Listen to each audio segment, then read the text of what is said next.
And this is our fourth and final session with Arihant Academy, and it has been just a delight. I must say that oftentimes I learn more often than others, because every time we discuss these topics, spiritual topics, and I not just only learn, but change my behavior. I'll share an example. Uh, uh, Over the course of the past couple of months, there have been lots of tension between different groups, and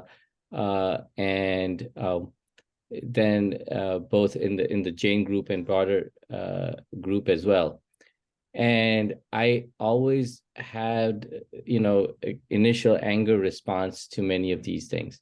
But coming back to the scriptures each time, I kept saying to myself, how would I respond and not just react? And the scriptures were incredibly helpful. The whole process of practices were helpful. So also opening thoughts and comments from Yogen Bhai and from anyone else, and then we will take a deep dive to the scriptures today, really to go 2,000 years from now, what people were saying and thinking, and what was put in words nearly 1,600 years ago. So, Yogen Bhai. Yeah, no, I just want to welcome Dia and Arnie. And exactly 25 years ago at the Jaina convention, we had done a PowerPoint presentation and a major talk on the Tatra Sutra, Jain scriptures come alive. And so this is quite a good view, another view of this. And I think you'll find it enjoyable. Great. So any questions or comments from the group? All right. Great. Just Dia and Arnie are new to this. They're my Pathshala students in level 6. They're 11th and 12th graders. And so just Dia and Arnie, we've already done 3 sessions of some of the things that we've talked in level 6. But this by itself is independently quite it doesn't require huge background knowledge. So you should be good. Great. So we will review. So final session on taking the practices and relating them to Tatra Sutra. And so let's talk about what the big picture we've been reviewing the model. What is Jain path? It is looking at the philosophy, principles, and practices, how they help us achieve happiness, equanimity, and moksha. And we defined what happiness was, that lasting happiness was equanimity, eternal happiness was moksha.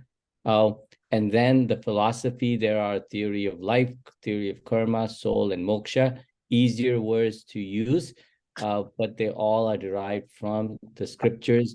Principles, we can boil them down to ahimsa, anekantvada, parigraha.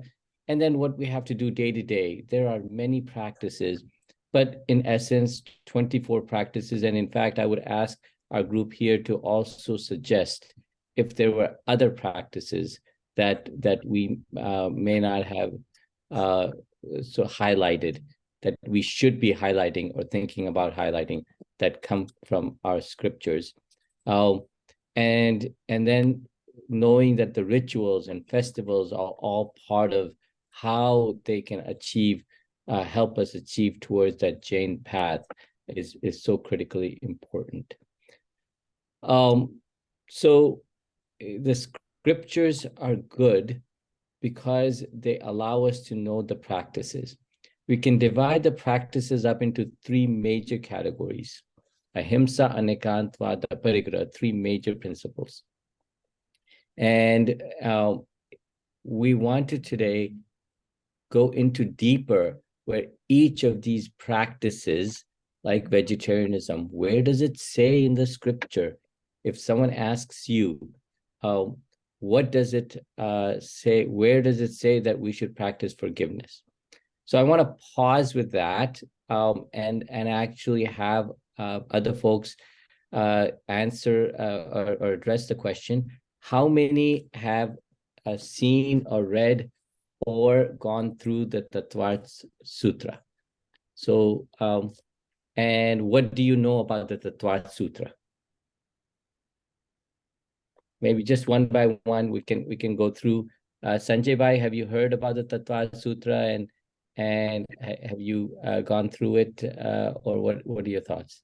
I heard about it. I do have a book, but I didn't get a chance to go through it yet. So I will say this respectfully, that I was the same way for decades, and yet when I started looking and asking the question where it all came from, this provided the single best resource. So yes, and what we will do today, by the end of our session today, you will be able to go back to that book and feel a sense of confidence of where the Tattva Sutra helps each of the practices that we're talking about.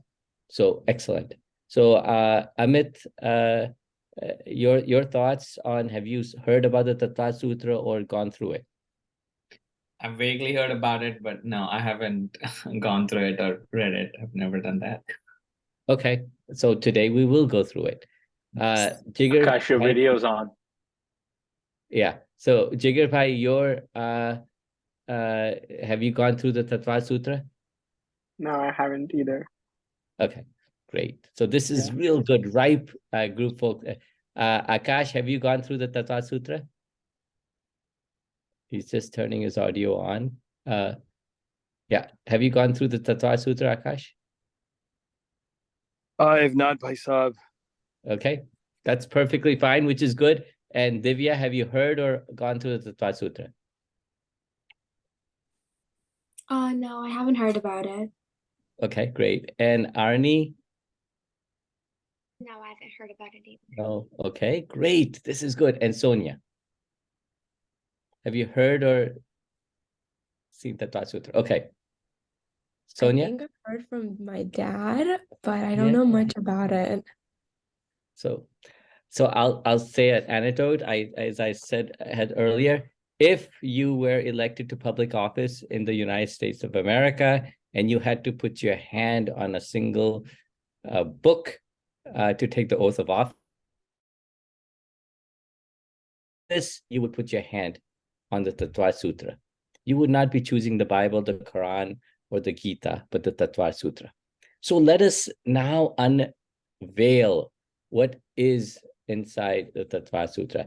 Yogen Bhai, have you read the Tattva Sutra? And you want to share with us what you have learned from that? Sure. I've not only read it, I've read it many times, but had really tough time understanding it. And so the only way we were able to make sense, and this was when we were teaching level 6 long time back ago, college students and beyond, we made a PowerPoint out of it, try to simplify it, try to block diagram it. And we've already seen a lot of that in the past 3 sessions that we've had. But there are some things that we should all understand about this incredible scripture. First of all, it was written about 700 years after Mahavira. Okay, so we got to get our bearings right. And that's still like just the beginning of, the 2nd century. So about 1800 years ago. That's still a long time ago, 1800 long years. time ago. Exactly. And I even looked up what was happening in India at that time, and there's very little information about, the kings and so on.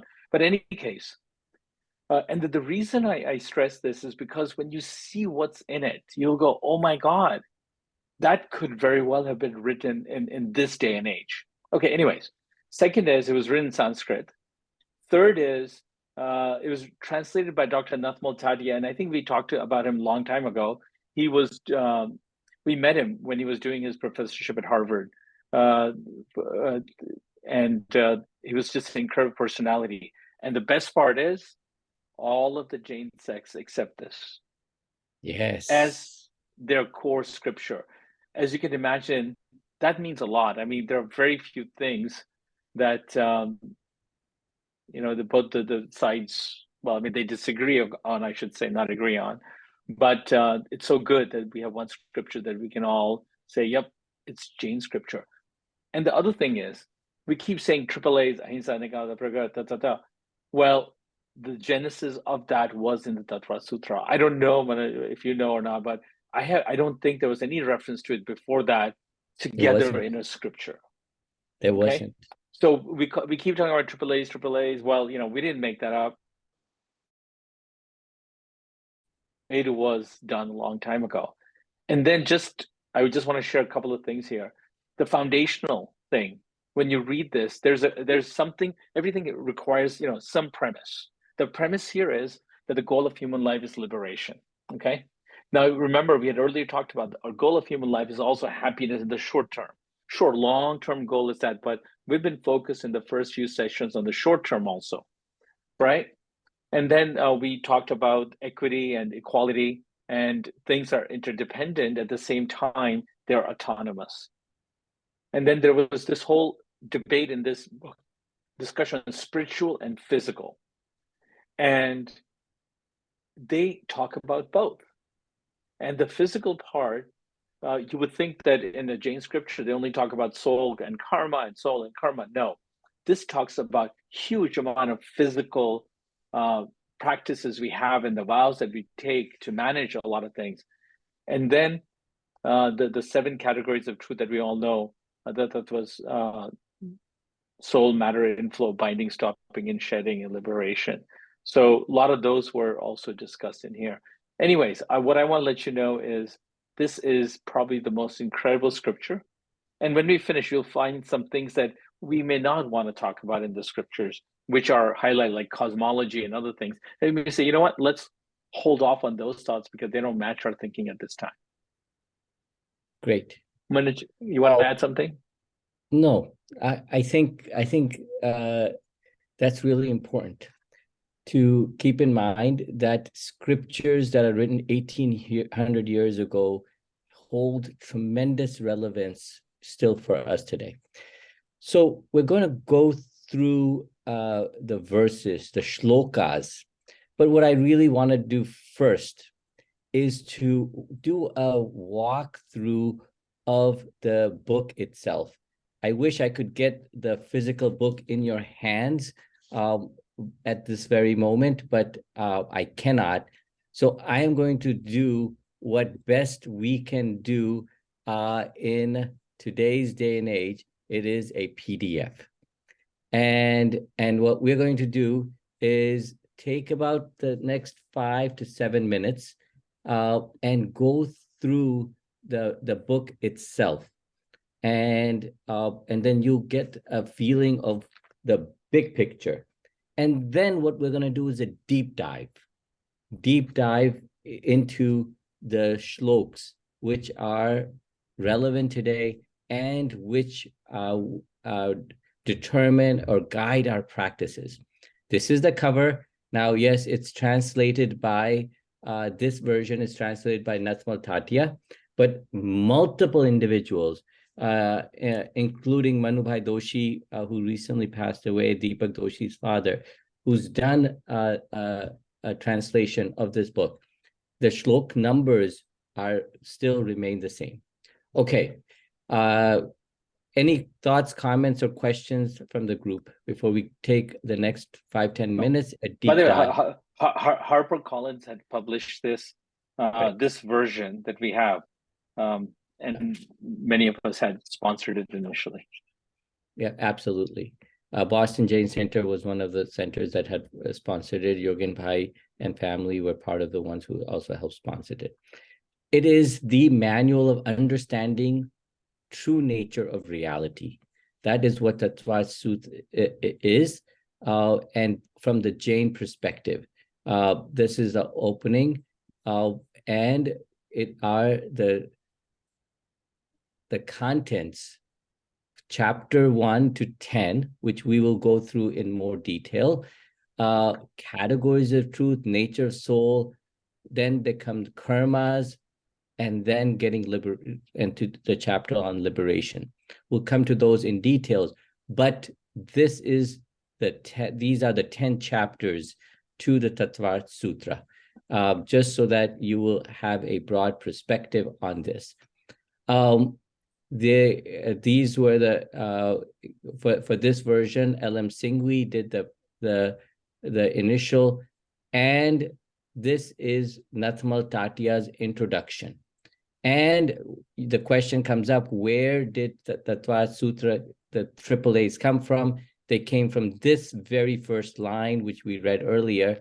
The central theme of Tattva Sutra are non-violence, non-absolutism, and non-possessiveness. Period. That's it. Single line. That's where the AAAs, Ahimsa, Nekantvad, Aparigraha, and today this is even more the case. These are the only values that can save humanity from the deadly acts of war, economic exploitation, and environmental destruction. And so this is what Tattva Sutra is able to do. Now the I think the translation and the Jain Faith and History by Nathmal Tatia. Hey, really good. Just go up. I want to go up a little bit to cosmology right here. And I wanted to share something that Nathmal Tatia wrote that's so important right there. Okay? Yes, go ahead. So, it says that, there's a whole chapter on cosmology here, right? And if you look at the fourth line, Uma Sati's description of the infernal, middle, and celestial regions, which may be read as mythical, symbolical description, follow the demands of karma, right? But then after that, you see, despite what would, below that, Manoj, despite what would now be seen as scientific inaccuracies and myths, there's a notable degree of correct observation and astonishing insight into the natural world. And then he just goes and talks about how microscopic beings, how life was classified, a little bit about things, planets circling the sun, description of light year, and how these things that the Jain astronomers and philosophers and monks try to explain. And absolutely. Which itself, it was a huge, 2,000 years ago, was incredible. Right. So, and then also at the beginning, it gives Jain faith and the history.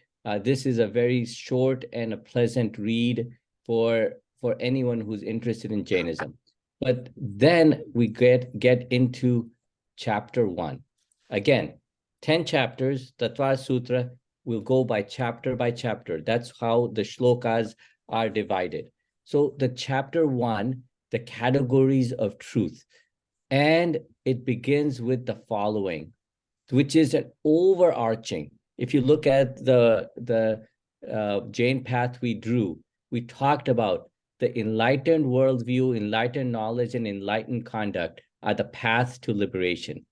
May I ask somebody in Hindi or what is, or Sanskrit, I guess, what are those three things in Hindi? Anyone wants to say that? Samyak? The three jewels. Samyak Darshan, Yeah. Jnana Charitra, and Moksha Marg. Yeah. So it is saying the Samyak Darshan, the right knowledge, right faith, right conduct. Samyak Darshan, Samyak Gyan, Samyak Charit is the path to liberation. Imagine this. Now, how does this relate to the scientific term and knowledge today? If you do any study, so in fact, this morning, so I'm in Atlanta, I'm professor at Emory. We had a meeting with all the students who are doing a project and a team in India. And the first thing, in order to make a scientific inquiry, is we have to do what we call a CAP study. Knowledge, attitude, practice. In fact, if you want any change to occur, that is what knowledge, attitude, and practice is.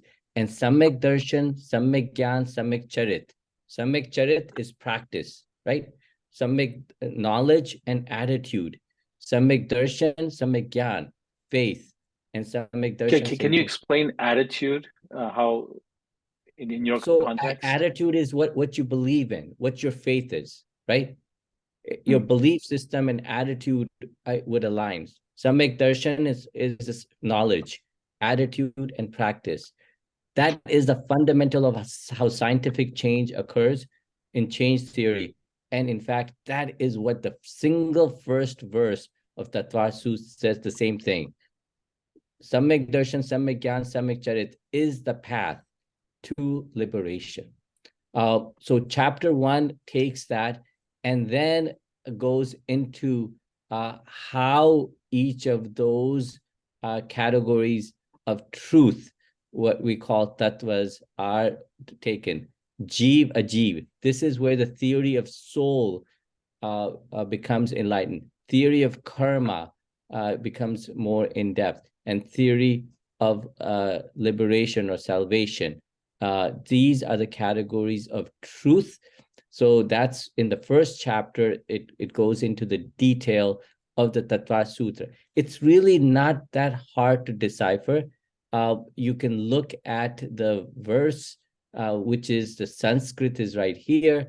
Then it's written in translation, and then the interpretation, which makes it very relevant. So the first chapter, categories of truth, is what it goes into, and I will. These are all the details. Then the first chapter also talks about various types of knowledge. Now, we did not put a lot of context on this for several reasons. It is not relevant to the change that we are trying to make. Talking about clairvoyance and mind reading doesn't bring about a significant amount of change, but the categorization of knowledge here is really helpful and some detailed. So those are some of the practices that we take out of chapter 1, and philosophy. If you look at it, that's sort of the focus on chapter 1. Any thoughts? No other religion or tradition categorizes the spirituality, the physical world, except science, of course, physical world, and practices as Jainism does. Right. So chapter 1 lays that detailed philosophical foundation of what is truth, the nature of truth, right? That's what Gandhiji, all of the sages are exploring, and this takes it and then says, how does one achieve that truth? Knowledge, right? Knowledge is the way to do it. Have to have underlying faith for all of this, and then to have that. Then it takes that first critical question. We understand the body, we know the body, but there's a whole element beyond the body, which is the soul. And now it reveals to us what is the soul. And it goes 2.1, the states that distinguish the soul from other substances, Jeev versus Ajeev. Then the Tattva Sutra gets into that Jeev Ajeev difference.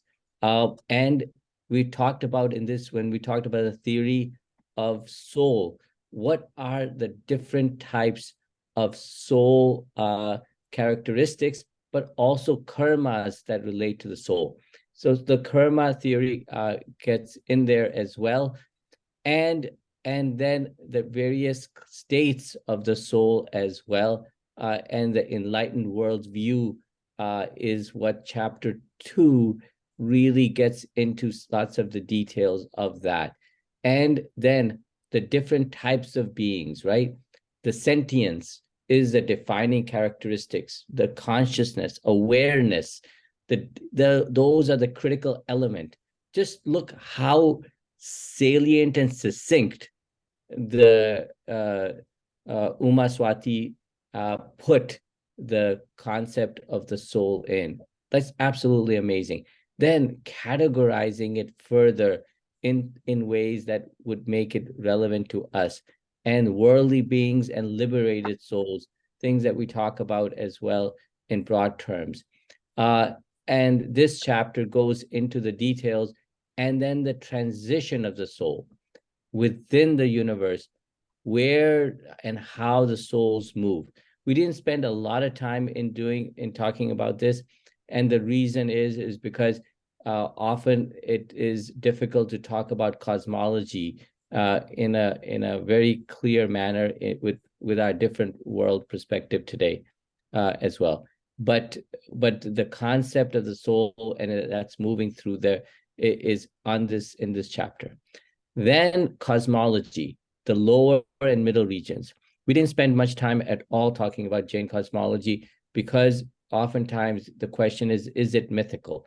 But all of Jain mathematics is sort of revealed in this chapter 3, karmas and jumbling types of there. In fact, I will say I don't spend a great deal of time on chapter 3 and also on chapter 4, which talks about the different regions of hell and heaven. Now, are they really there or not there is someone to individually decide, but it tells us that those were things that were the conceptual models then. The word gods here is for devas, fall into different, and devgati jo hoti hai, uske bare mein it goes into the details as well. So chapter 4 is another area, but then we get into the detail. Imagine you had nature of truth, and jeev ajeev, the single most important categorization. After you do that jeev ajeev categorization, then we've talked about the jeev, the soul.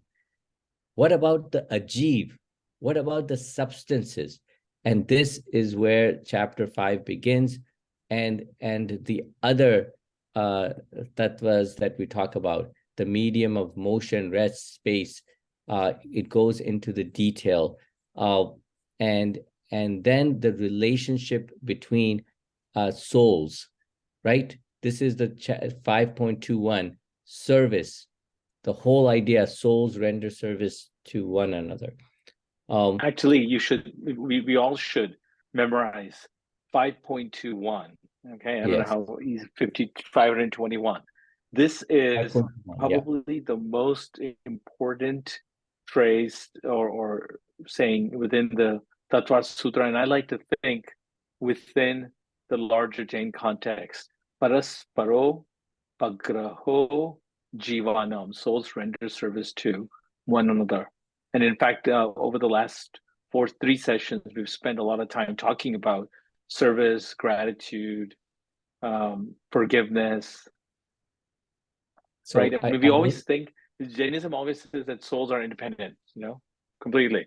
We are born independently, we die independently, the soul is not mixed with any other soul.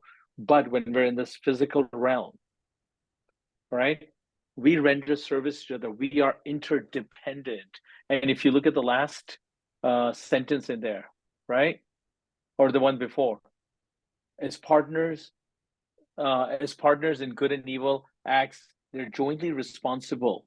Although they must bear the karmic results individually for the part they play, they create a common environment and live together in whale and bow, right? So it recognizes the fact that, we don't have it all perfect here. There's a lot of pain and suffering, right? It is a common environment that we've created for ourselves, and we live together in that. Yeah, I will say, and we'll share, I'll ask Vitika to share an article, and I'll about 50, I write for various papers like Washington Post, USA Today on a fairly regular basis. And I wrote one, now it's almost 10 or 15 years ago, for the New York Times. And I talked about one of my patients and how she was HIV positive. And at those early stages, early years, that she was really at the stage where she was not going to survive. It was in her early 30s. And then the new medicines came out. About 15 years after her diagnosis, she sent a postcard to me to say that she was alive and doing well. And then I sort of related that back to this phrase: souls render services to one another. We do things that can profoundly change our lives. And yes, we only know about the change that we make in our physical life, but we are likely, and again, matter of faith, changing our metaphysical, our spiritual lives by one another. The very fact that we are interacting today, that we are one another sharing a common space in time and learning from one another. That's what this is saying. And that is what the Tattva Sutra is saying, is we share one another. So chapter 5 is getting into the details of the substances and existence of those substances and goes into that. And then chapter 6 goes into the flow of karma. Now, this is really interesting because that's where the practices are really revealed. Why? Because it is what we do, thought, speech, and action. The first 5 chapters are philosophy. They lay out the philosophical construct. The karmas lay out our basic construct of practice. And then what causes karmas to flow in and out. The first 6.1, operation of the body, speech, and mind is action. Thought, speech, action is what is revealed here. And that is what causes the inflow of karma. And what causes good karma, evil actions cause the inflow of harmful karmas, and vice versa. And this is where the entire karma theory, chapter 6, is revealed. And then chapter 7 goes into how do we take those particular vows, both for the layperson and for the ascetic. How does one... I find this chapter is probably the most important chapter when we talk about our day-to-day lives, and how do we manage our mind, and how do we bring on good habits. Habit changes are very hard. And if you look into this, you'll find that a lot of vows that they recommend are some things that would be of huge help to us in our daily lives. So maybe it'd be good to touch upon a couple of vows. Yeah, no, absolutely. And we जो अपन बातें करते हैं कि 5 anuvrats, non-violence, falsehood, stealing, carnality, brahmacharya, or possessiveness, all are ways that we can that karmic inflow occurs. And so the practices are revealed in here, and we'll go into some of those in more detail as it relates to our individual practice. So chapter 7 really talks about the practices, and then more detail of the bonding of karmas and how that relates to our day-to-day lives is chapter 8. And then how do we shed those karmas? So you can see a lot of focus on karma, and the reason is because those karmas relate to practice. And if one is going to achieve happiness, equanimity, moksha, or eternal bliss, this is where this is the nuts and bolts that we have to think about. We have to better understand in our day-to-day lives. That's what's chapter 9, and you can imagine what chapter 10 will be. What do you think chapter 10 will be? Anyone? Liberation. Liberation, exactly. Chapter 10, liberation. So now you can see the flow, you can see the logic, you can see the thinking that Uma Swati had in taking all of Jainism and putting it in a single scripture, single book that reveals itself in so many ways.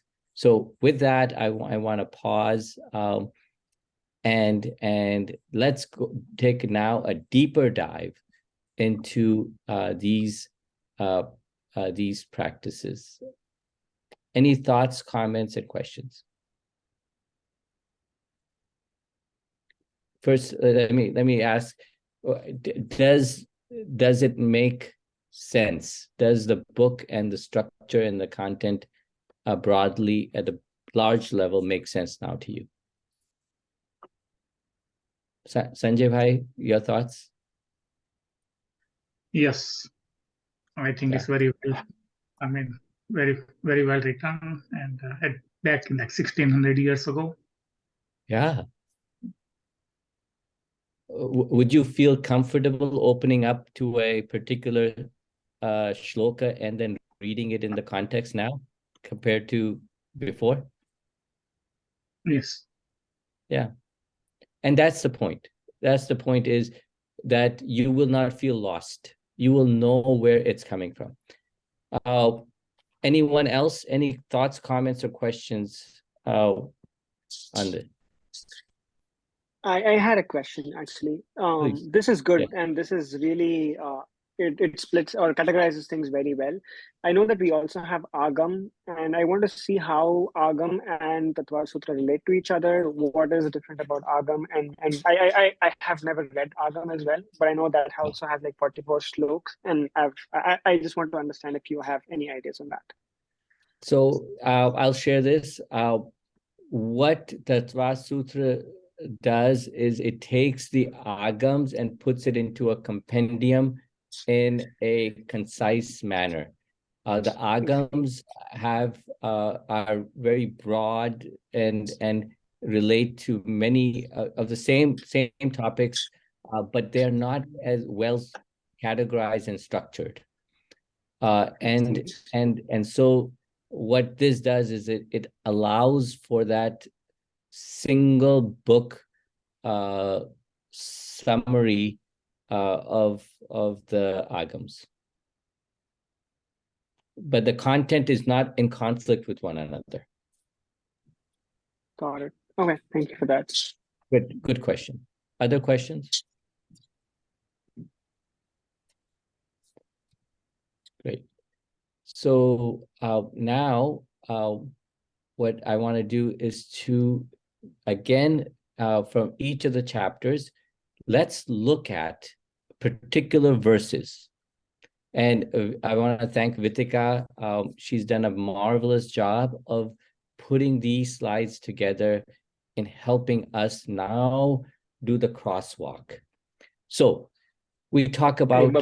Just 1 second. For the benefit of a couple of new people on this, if you can just go to the AAA slides where we describe the 8 practices. I just want them to see where this is coming from. Okay. So what we have done in the past sessions is we've taken our 3 core principles, ahimsa, anikant, aparigraha, and we further expanded them. And we said, what is ahimsa?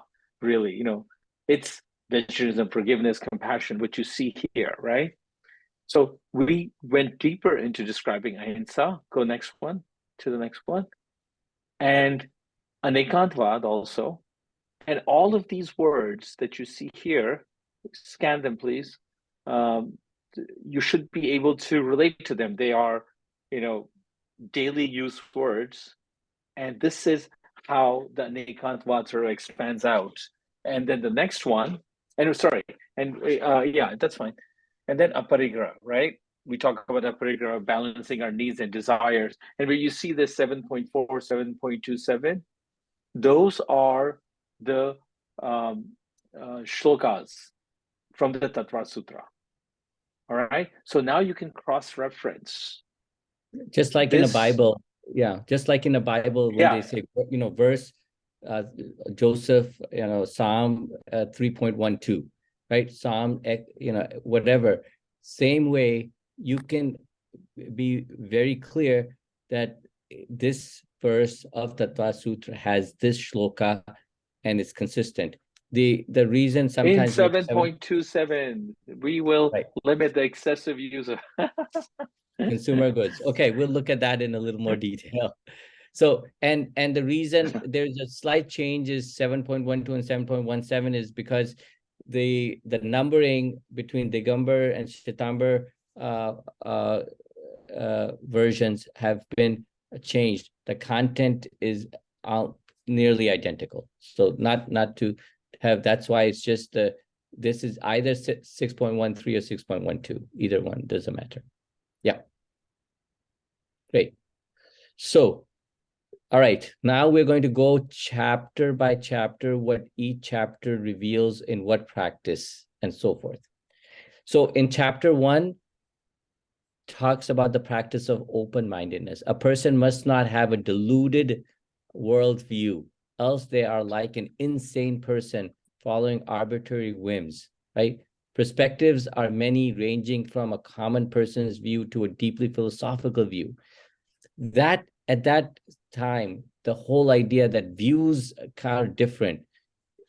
Jainism is even saying that don't accept one view. Where in this does it say in that shloka 1.33? It says a person with a deluded worldview is like an insane person who follows arbitrary whims and cannot distinguish true and 1.34 philosophical standpoints are the common person's view, generic view, practical view, linear view, and literal view. I mean, look at that written. So if someone asks you, hey, where in Tattva Sutra, where in Jain scriptures does it say that we have to be open-minded? Very simple answer. Open up Tattva Sutra, Shlok 1.33, and these are the words and the lines you will read. Right? This is where open-mindedness has come into place. Chapter 1, very clear there. Chapter 5, we talked about that. Chapter 3, 4 are 2 is much more philosophical. 3 and 4 relate to the universe. This is what we've already talked about. Where does it say that souls, that we should be doing service in our religion? The practice of service comes from the 5.21. So yoga and exercise. Now, yes, there is no question that the scriptures have not overly emphasized doing physical activity because they have focused mostly on spiritual activity. But we realize and recognize that doing a spiritual activity, we need to do physical activity. And the action of the body, the speech organs, and this is what it says is action, which is yoga. And then to know that that is where that yoga is that level of activity of the physical body to make the mental and other parts better. And then that physical action is what leads to the flow of karma. If you did nothing, right? We know that very well.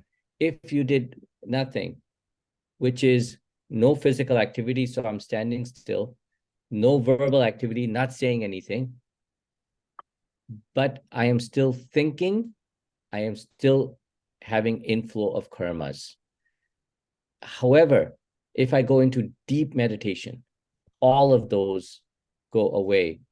There is a stop flow of karma. So both philosophical, but then yoga and exercise only focusing on the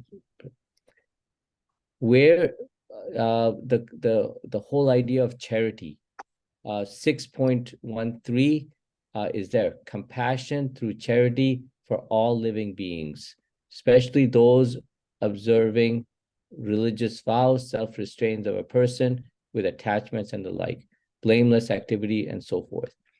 So you can see how charity is within the scriptures. 7.34, the worth of a charitable act is determined by the manner of giving, the nature alms offered, the disposition of the giver, and the qualifications of the recipient. So what we're saying is, chapter 6, the practice of charity is there and there. Compassion.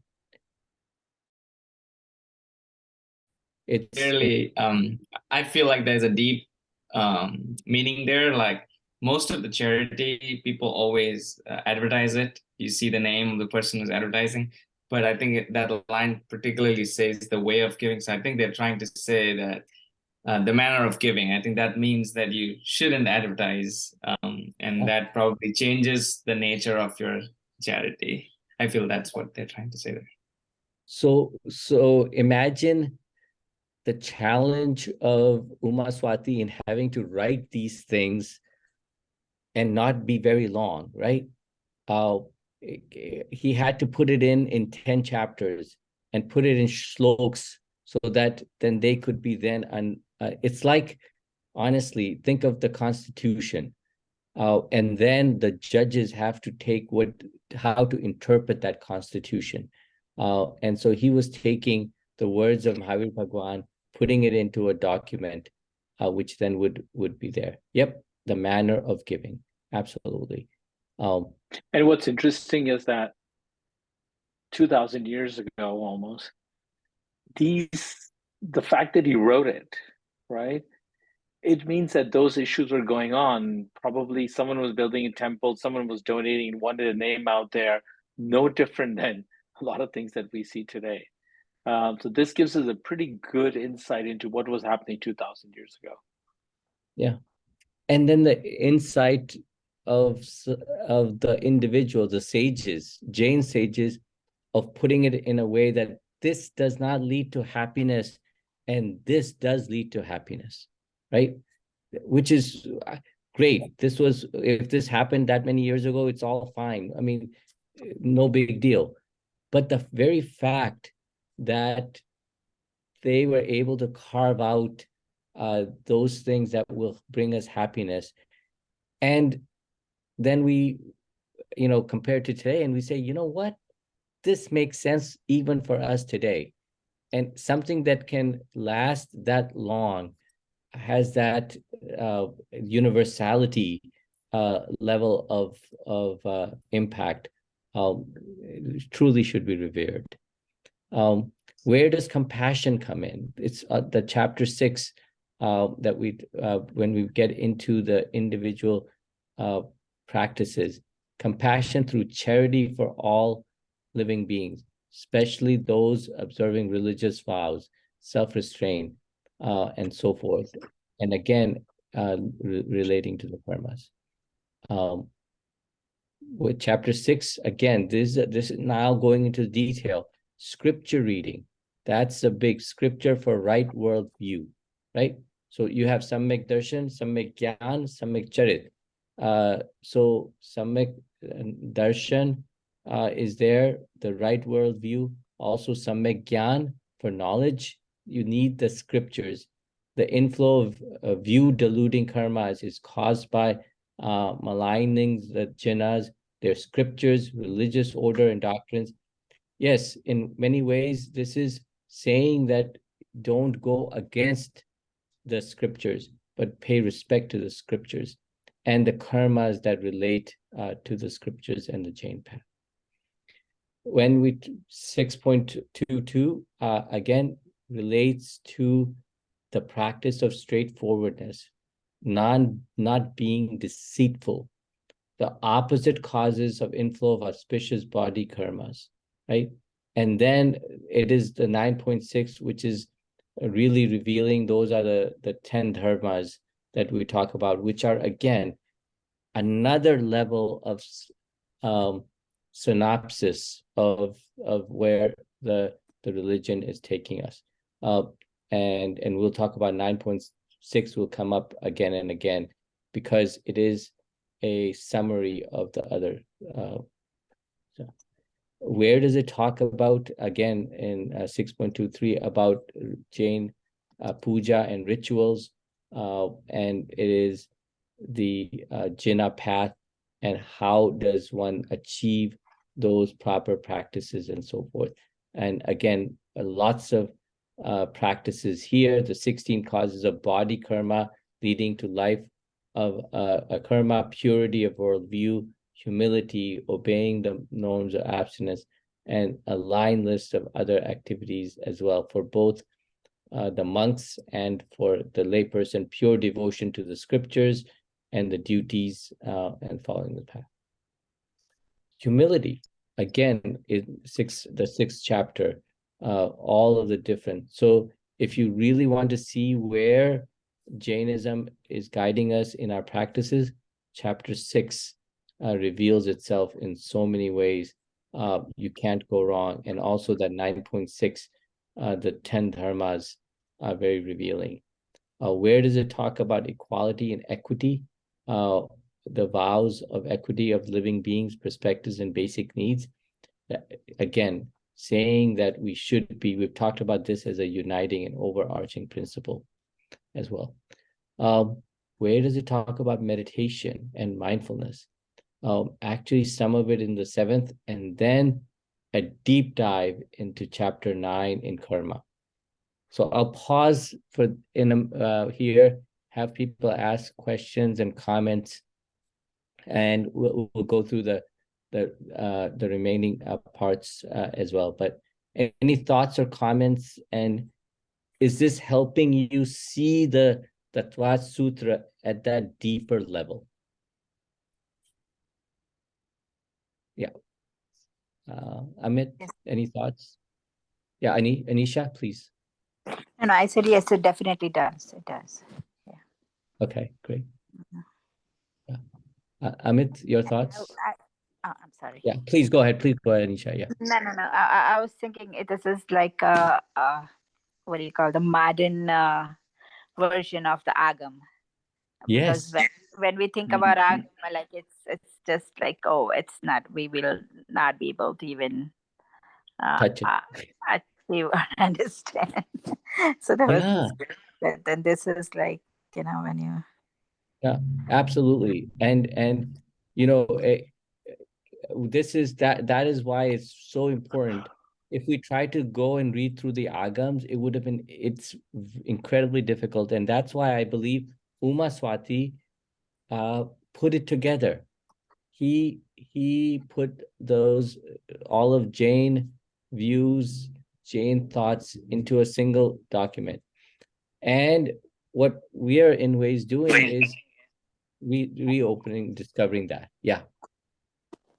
Other thoughts and comments? Yeah. Jigar, does this help? Does this make sense? Yes, it does. Okay. All right. So continuing with the deep dive. All right.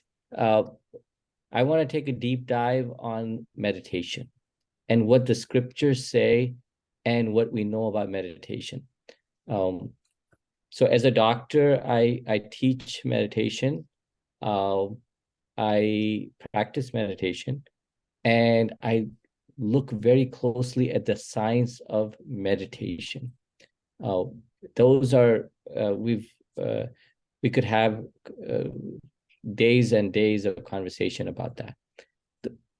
What is very interesting is this. 9.27 is where the scriptures talk about the concentration of thought on a single object by a person with good bone joints is meditation.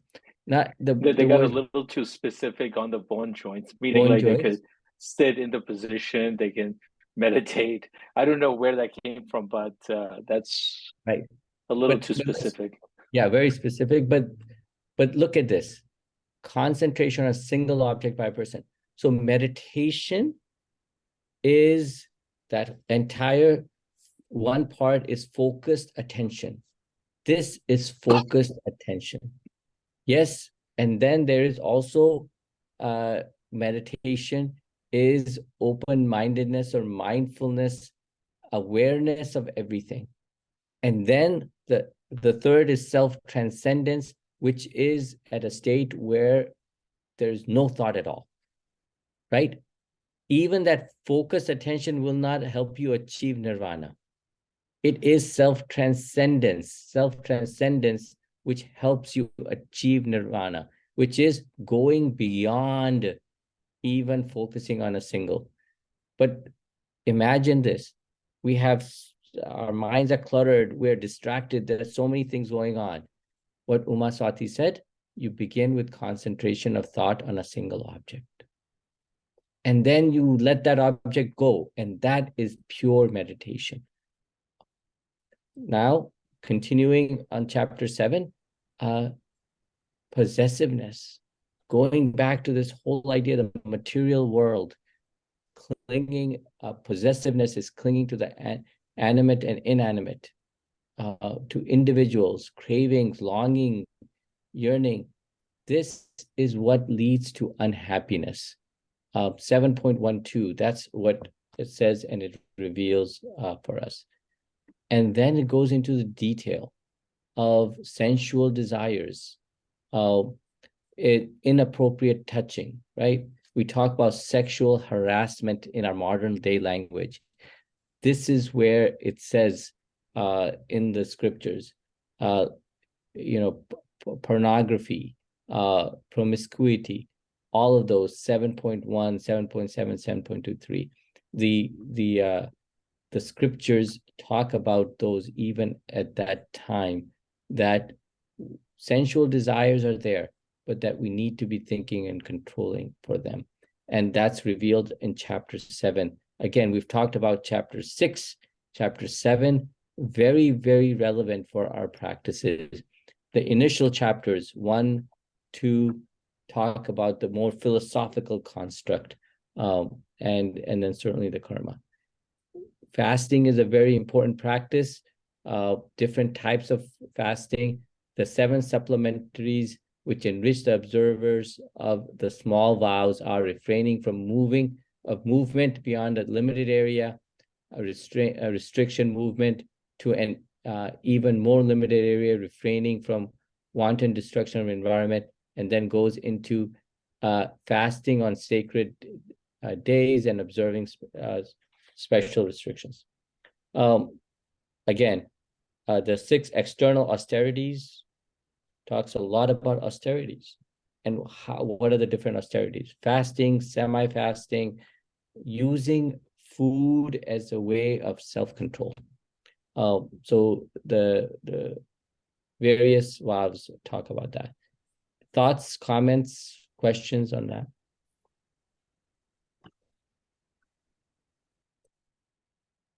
And then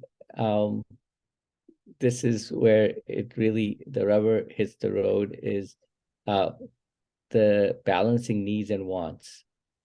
For most of us, our basic needs are very well met. It is the challenge of how do you deal with the wants, and where those end. So refraining from wanton destruction of the environment by thought, words, and deeds. So if your wants are leading to a destruction of the environment, then no, that is not there. Limiting the use of consumable and non-consumable goods. So, Yogen Bhai, we were asking about this. Am I correct? Limiting the use of consumable and non-consumable goods. What do you think? Yep. I mean, I don't know. It almost seemed like they had plastics in those days. Yeah. It's I mean, really I'm just remarkable. like amazed. Amazed. So right. And then talking about the excessive use of consumable goods. Excessive use, right? Appropriate use is okay, right? Appropriate use is okay. Excessive use of consumable goods is there. So 7.27, if anyone says, where does it say that we need to be thinking about environmental related topics and the use of goods? That's what it says. And environmentalism is, again, same 7.16, talking about 7 supplementaries, refraining from wanton destruction of the environment, and then limiting the use of the goods. So again, environmentalism, very much part of that. And then, yes, we all die. Dying is something that is very much a part of Jain scriptures. A discussion about dying is there, and how one should die. The practice of death, 7.17 reveals that.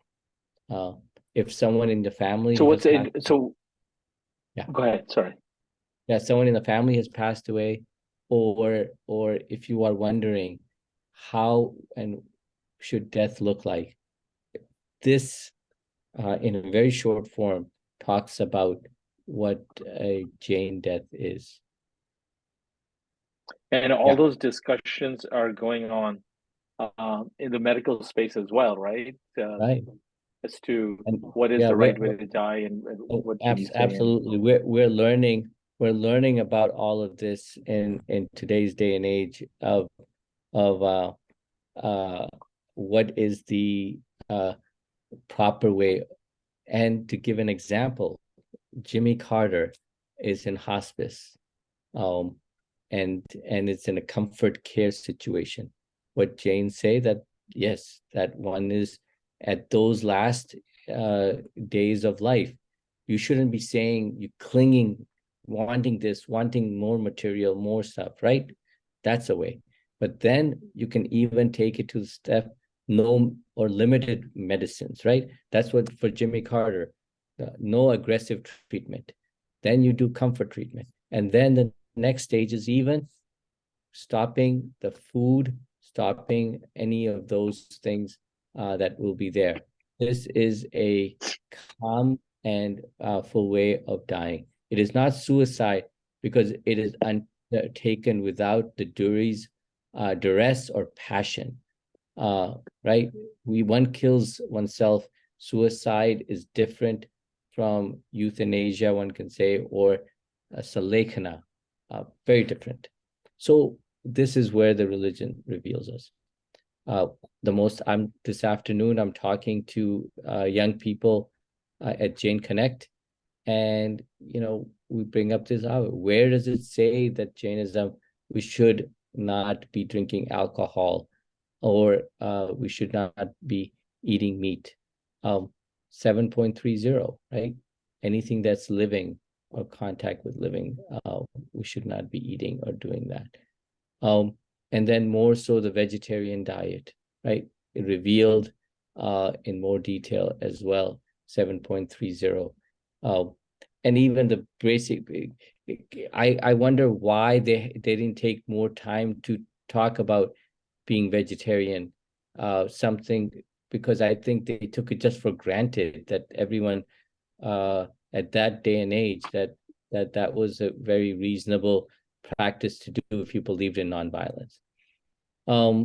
Talking about chapter 9 then goes into the guarding and enlightened control of their threefold activities. Just being careful of our thoughts, speech, and action. If we only control those three things, extremely revealing. And then it is the chapter 9 where the 10 dharmas and all of the practices that we know quite well, with Chama, Madhav, Ajav, Satya, Soch, Sanyam, Tap, Tyag, Akinchan, all of them come into bearing. 9.6 is where there's a real summary of that, those austerities and the control of self-restraint, austerity, and why they are important. 9.6 is extremely revealing. Simple things such as respect is part of their internal austerities, external. So the chapter 9, like I said, very revealing. Then one can talk about stress-free. Again, meditation, concentration, focusing on some things. Not stress wasn't a word that was used at that time, but its counterpart or solution was something that was in there. So with that, it reveals the Jain practices in so many ways, and each one of the practices are related to the principles which are then related to philosophy, which are rooted in the scriptures. I've done a lot of talking, but I'll pause and we'll come back. We'll come back in a moment to the final conversation, but I'll have people share their thoughts and comments as we finish up. Maybe Yogen Bhai, your thoughts, and then maybe from each person, your thoughts as we conclude our 4-part series. What your thoughts are, where do you think you are in your journey, and then also where do you think, and recommendations that you have as well. So yeah, we'll go one by one. What would be good is just to highlight a couple of key takeaways in our daily lives from the 4 sessions that have been done. And Manoj, if you can just show the slide on the elevator pitch. I just want to go back to that. If you look at this elevator pitch, you will see that these actually have come from a lot of what Nakmal Tadia, the translator of the Tattva Sutra, the three A's, right? And then respect and honor all living beings. We're all interdependent, and by living a Jain life, we can bring peace and harmony, and so on. So this is the summary that we had come up with about 10 years ago, 15 years ago, on like, what is Jainism, right? When someone asks, and a lot of the Jain executives weren't able to answer that. And hopefully after these 4 sessions, you folks will feel comfortable in being able to articulate it. Next slide.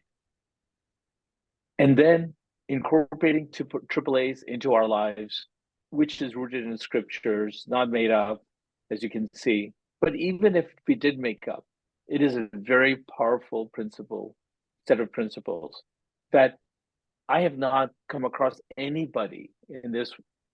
I must have given this elevator pitch to hundreds of people and talked about the AAA.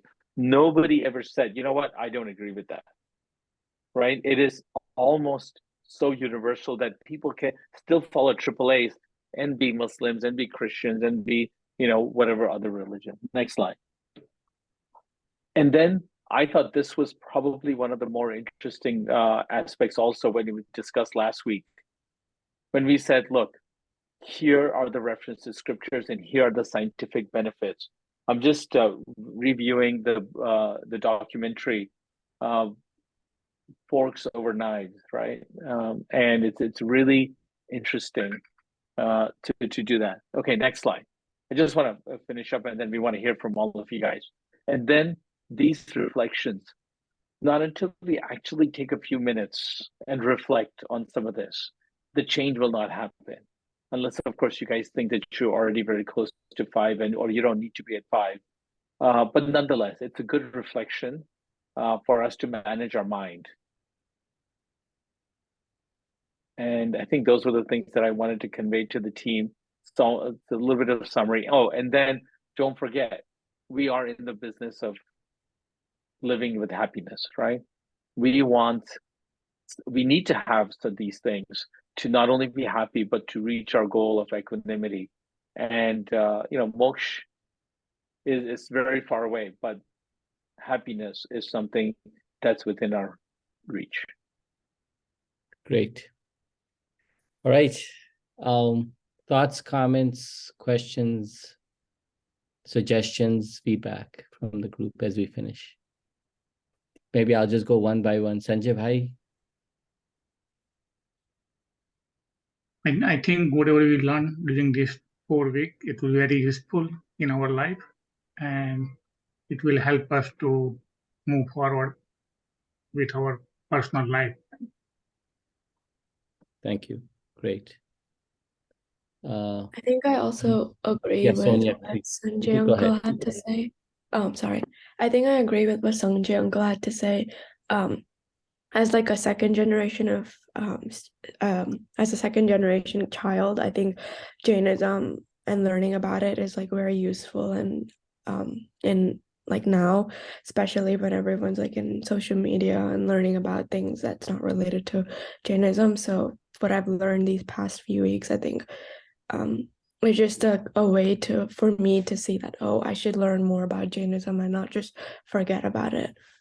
So I definitely agree with everything you've taught us in the past couple of weeks. So thank you for that. Really appreciate it. Okay, great. Amit, your thoughts? And if you want to, if you can undo your video for when you're talking, that would be wonderful too. But go ahead, Amit.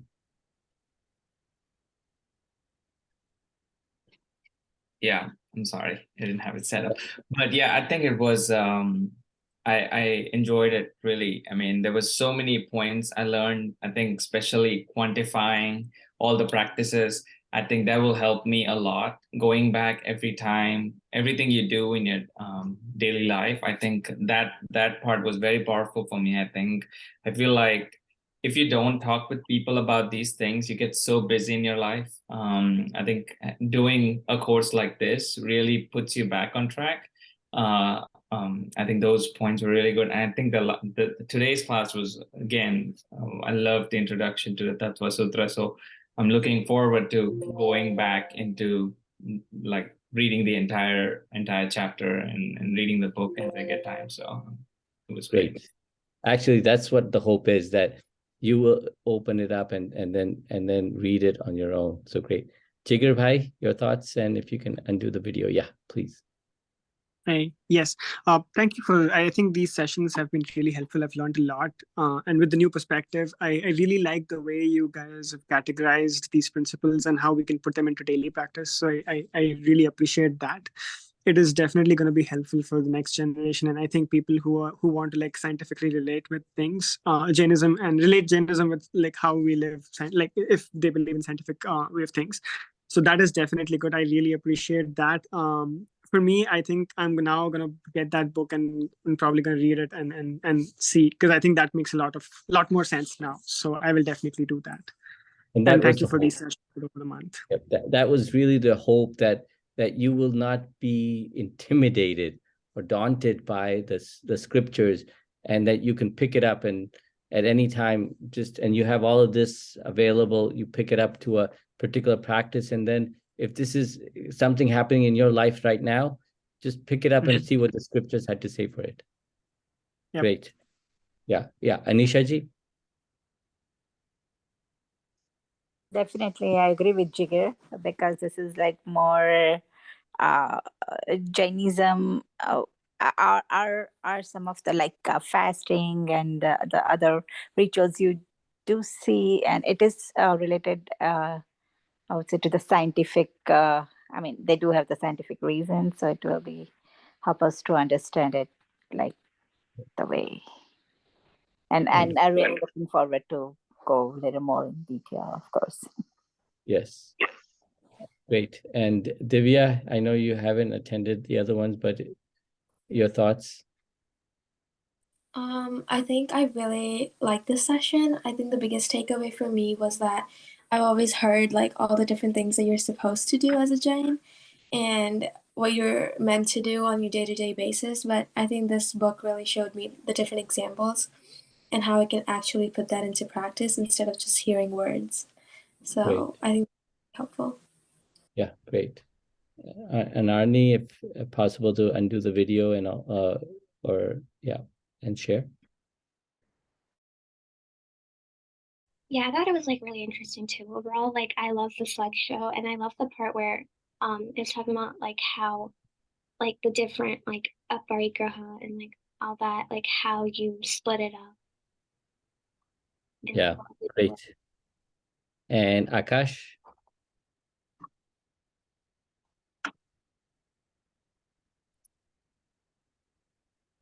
Oh, there we go, unmuted. I thought this was a fantastic session.